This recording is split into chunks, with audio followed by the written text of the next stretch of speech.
ဒီနေ့ကကျွန်တော်တို့26ရက်5လ2026ဒါကျွန်တော်ရဲဘော်အစ်စ်တွေနဲ့ဒီဟို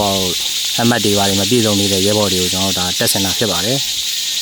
ကျွန်တော်ပြည်သူတွေရဲ့ထောက်ပံ့ကူညီမှုနဲ့ကျွန်တော်ရဲဘော်လေးတွေကိုဒီမှာဒီကြောဘိုးအိတ်နောက်ပြီးတော့ဘေးလွယ်အိတ်လေးတွေအားတွေကိုကျွန်တော်ရင်းနေဖြစ်ပါတယ်နောက်ပြီးယူနီဖောင်းမရသေးတဲ့ရဲဘော်တွေယူနီဖောင်းယူနီဖောင်းဆိုရင်ကျွန်တော်အစုံ230ဝယ်ထားတာယူနီဖောင်းတွေပိုပါသေးတယ်ပိုးနေတော့ကျွန်တော်ရဲဘော်အစ်စ်တွေလည်းခေါ်ယူနေပါနော်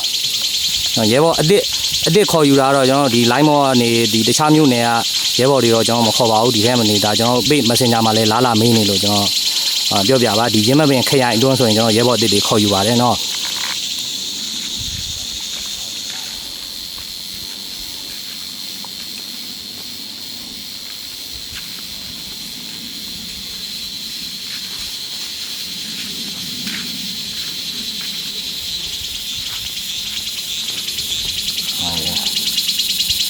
ဒီလမ်းသွားမယ်ကောင်းနေတော့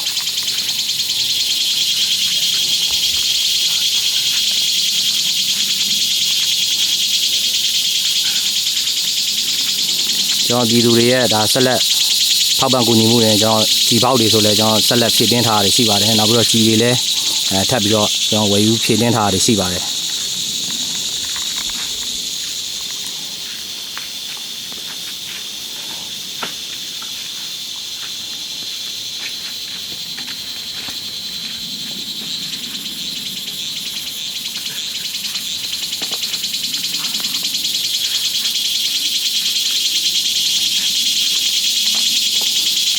ကြောဖို့လွယ်လေးတွေပြသမှာဘေးလွယ်လေးနမူနာလေးကြည့်အောင်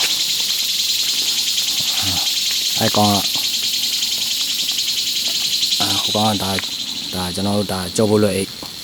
ဒီကောင်တော့ဘေးလွယ်အိတ်ပေါ့ရဲဘော်ဒီဖုန်းလေးတွေထည့်လို့ရတယ်သူတို့အသုံးဆောင်ပစ္စည်းလေးတွေထည့်လို့ရအောင်လို့โอเค